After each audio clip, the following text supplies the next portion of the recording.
ഇടുക്കി രൂപതയിലെ 10 മുതൽ +2 വരെയുള്ള വിദ്യാർത്ഥികൾക്കായി ദ കേരള സ്റ്റോറി എന്ന സിനിമ പ്രദർശിപ്പിച്ചതിന് പിന്നാലെ വിശദീകരണവുമായി ഇടുക്കി രൂപത.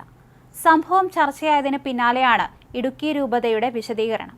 കേരളത്തിൽ ഇപ്പോഴും ലവ് ജിഹാദ് നിലനിൽക്കുന്നുണ്ടെന്നും നിരവധി കുട്ടികൾ പ്രണയക്കുരുക്കിൽ അകപ്പെടുന്നതിനാലാണ് വിഷയം എടുത്തതെന്നും ഇടുക്കി രൂപതയെ പ്രതിനിധീകരിച്ച് ഫാദർ ജിൻസ് കാരക്കാട്ട് പറഞ്ഞു.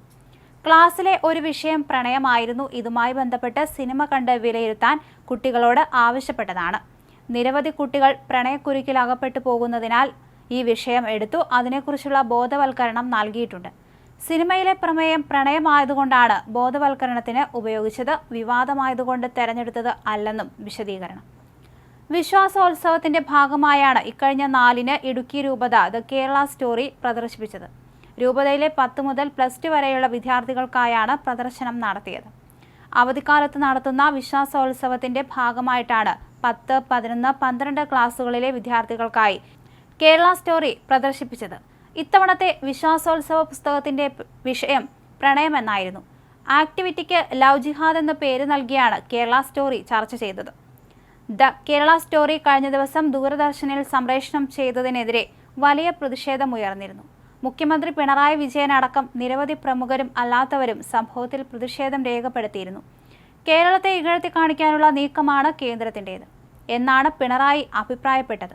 കേരളത്തിൽ ഭിന്നിപ്പ് ലക്ഷ്യമിട്ടുള്ള നീക്കമെന്ന് പ്രതിപക്ഷ നേതാവ് VD സതീശനും വ്യക്തമാക്കിയിരുന്നു.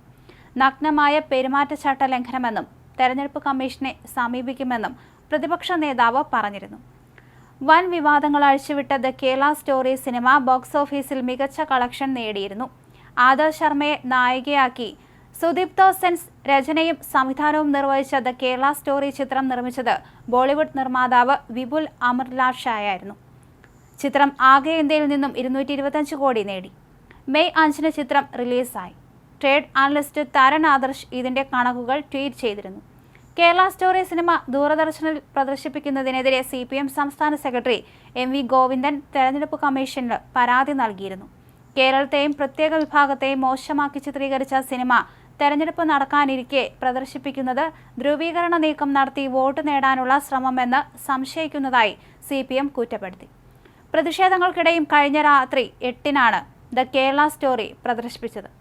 സിറോ മലബാർ സഭ PRO ഫാദർ ആന്റണി വടക്കേക്കര ഇതിൽ പ്രതികരണവുമായി രംഗത്തെത്തി. ഇതൊരു വിവാദ വിഷയമല്ല, വിവാദമാക്കേണ്ടതുമില്ല. 4-ാം തീയതിയാണ് ചിത്രം പ്രദർശിപ്പിച്ചത്. വാർത്ത വരുന്നത് 8-ാം തീയതിയാണ്. അതുകൊണ്ട് തന്നെ ഇതിന് വലിയ വാർത്താ പ്രാധാന്യമില്ലെന്ന് വ്യക്തമാണ്. ലവ് ജിഹാദ് എന്ന പദപ്രയോഗം ഒരു തെറ്റല്ല. നമ്മുടെ സ്വന്തം കുട്ടികൾക്ക് ഇങ്ങനെ ഒരു അനുഭവം ഉണ്ടാകുമ്പോൾ ആ മാതാപിതാക്കൾക്ക് ഇതൊരു തെറ്റായി തോന്നില്ല. നമ്മുടെ കുട്ടികൾക്ക് ഇങ്ങനെയൊരു ബുദ്ധിമുട്ടുണ്ടായാൽ പരിഹാരമാർഗം കാണണമല്ലോ. പൊതുസമൂഹം അതിനെക്കുറിച്ച് സംസാരിക്കേണ്ടതുണ്ട്. ചിലയിടങ്ങളിൽ ഇത്തരം പ്രണയക്കുരുക്കുകളെക്കുറിച്ചും ചതികളെക്കുറിച്ചും റിപ്പോർട്ട് ചെയ്യപ്പെട്ടിട്ടുണ്ട്. കണ്ണടച്ചിരുട്ടാക്കാൻ സാധിക്കില്ല. പൊതുസമൂഹത്തിൽ നിലനിൽക്കുന്ന ഒരു യാഥാർത്ഥ്യത്തിനു നേരെ തുറന്നു പിടിച്ച് കണ്ണാടി ആവേണ്ടതുണ്ട്. വ്യാപകമായി മറ്റ് മതവിഭാഗങ്ങളിൽ ഇത്തരത്തിലുള്ള പ്രണയചതികളോ പ്രണയക്കുരുക്കുകളോ ഉണ്ടാകുന്നുണ്ടെങ്കിൽ അതും സിനിമയാകട്ടെ. അങ്ങനെയുള്ള കാര്യങ്ങൾ പൊതുസമൂഹത്തിന് മുന്നിലേക്ക് വരട്ടെ. പക്വതയുള്ള കുട്ടികളെയാണ് ചിത്രം കാണിച്ചത്. 1ഉം 2ഉം ക്ലാസ്സിൽ പഠിക്കുന്ന വിദ്യാർത്ഥികളെയല്ല ചിത്രം കാണിച്ചത്. ഇങ്ങനെയുള്ള കാര്യങ്ങളിൽ സ്വന്തമായി തീരുമാനമെടുക്കാൻ അവർക്ക് സാധിക്കുമെന്നതുകൊണ്ടാണ് ആക്ടിവിറ്റിയുടെ ഭാഗമായി കേരള സ്റ്റോറി കാണിച്ചത്. ഞാൻ ഈ സിനിമ കണ്ടതാണ്. ഇതൊരു മോശം സിനിമയാണെന്ന് എനിക്ക് അഭിപ്രായമില്ല. അതുകൊണ്ട് തന്നെ ഇത് കുട്ടികളെ കാണിക്കാൻ പാടില്ലാത്ത സിനിമയാണെന്ന് തോന്നുന്നില്ല, അദ്ദേഹം പറഞ്ഞു.